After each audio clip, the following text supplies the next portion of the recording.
की चर्चा में दूसरी तपस्या है वाणी की तपस्या।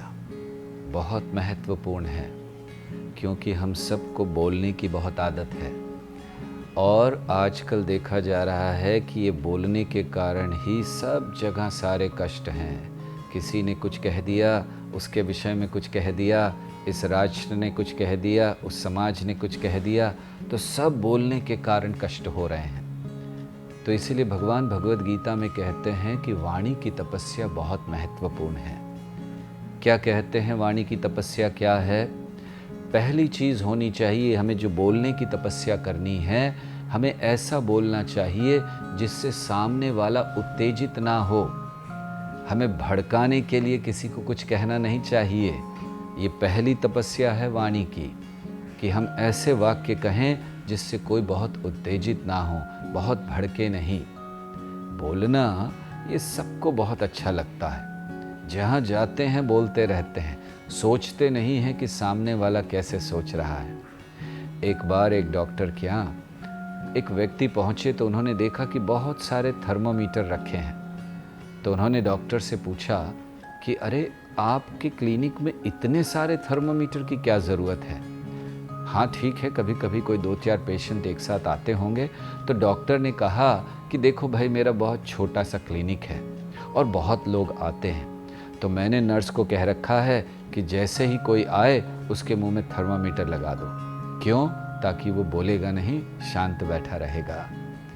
तो इसीलिए ये जो बोलना है, हम जहाँ चाहें वहाँ बोलते रहते हैं। तो अनुद्वेगकरम वाक्यम, हमें ऐसे शब्द बोलने चाहिए जो दूसरे को उत्तेजित ना करें। और कैसे होने चाहिए वो? सत्य बोलना चाहिए। ये बहुत बड़ी तपस्या है। सत्य बोलना चाहिए, कभी झूठ नहीं बोलना चाहिए। ये बातें लगता है कि पता नहीं किस काल की हैं, क्योंकि आजकल तो सभी झूठ बोल रहे हैं। ठीक है, अगर सभी झूठ बोल रहे हैं, हमारा उद्देश्य क्या है? हम जीवन में कहाँ जाना चाहते हैं? क्या हम जीवन में इस ऐसी अवस्था में जाना चाहते हैं जहाँ केवल कष्ट रहे, या थोड़ा सा सत्य बोलकर हम ऊंची अवस्था में जाना चाहते हैं? इसीलिए सत्य बोलना चाहिए, लेकिन सत्य भी दूसरों के हित में होना चाहिए। एक बड़ा सुंदर उदाहरण है एक ऋषि का। उन्होंने अपना व्रत ले लिया कि आज से कभी झूठ नहीं बोलूँगा, सच बोलूँगा। बैठे हुए थे ध्यान में और अचानक एक व्यक्ति भागते हुआ है, बचाइए बचाइए बचाइए, और आश्रम में चले गए। पीछे से 2 लोग तलवार लेकर आए मारने के लिए, और वे जानते थे कि ये व्यक्ति, इसने व्रत लिया है, सत्य बोलेगा। तो उसको पूछा, आपने देखा है कहीं किसी व्यक्ति को जाते हुए, भागते हुए? अब वे सोचने लगे कि अगर मैं सत्य बोलता हूँ तो इसके प्राण चले जाएंगे, और अगर मैं झूठ बोलता हूँ तो मेरा व्रत टूट जाएगा।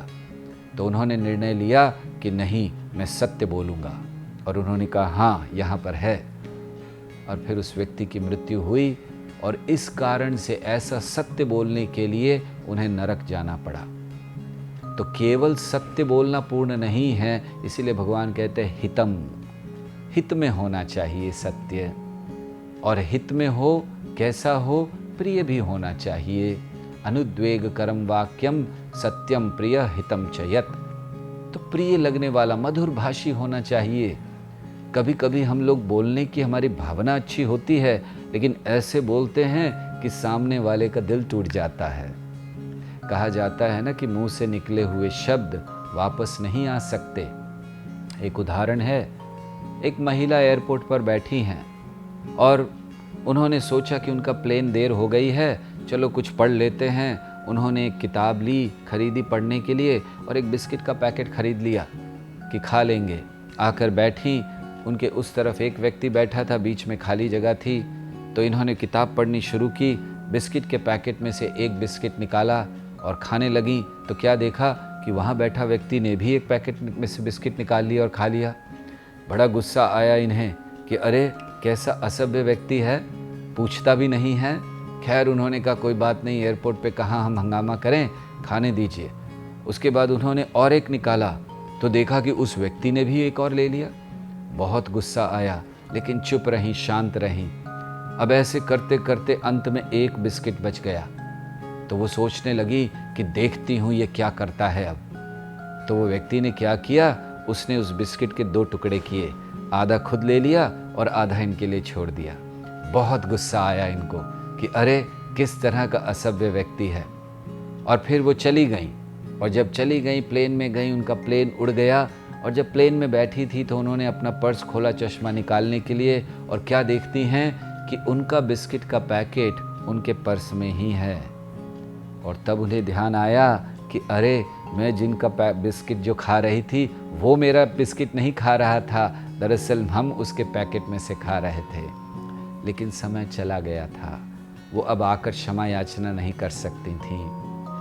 तो इसी तरह जब समय चला जाता उसको वापस नहीं लाया जाता, बंदूक से गोली चली जाए उसको वापस नहीं लाई जाती, और जब मुंह से शब्द निकल जाएं तो वो वापस नहीं आते। इसीलिए हमें ध्यान रखना चाहिए बोलने से पहले। और अंतिम तपस्या भगवान कहते हैं वाणी की है स्वाध्यायाभ्यसनम। हर समय वाणी से हम भगवत गीता, भागवत के श्लोकों का उच्चारण करें। ये शुद्धिकरण की प्रक्रिया है। तो अगर हम चाहते हैं कि हमारी वाणी पर संयम हो तो हमें प्रयास करना चाहिए दूसरों को उत्तेजित ना करें। हमें प्रयास करना चाहिए कि हम केवल ऐसे वाक्य बोलें जो दूसरों के हित में हों, सत्य हों और किसी को भी अच्छे मधुर लगने वाले हों। और उसके लिए सदैव हमें शास्त्रों का उच्चारण करते रहना चाहिए। हरे कृष्णा। ऐसे ही और भक्तिमय कार्यक्रमों के लिए देखिए हरे कृष्णा टेलीविजन। इसे प्राप्त करने के लिए आप अपने केबल अथवा DTH ऑपरेटर से संपर्क करें तथा और अधिक जानकारी के लिए आज ही डायल करें 8767 845 845।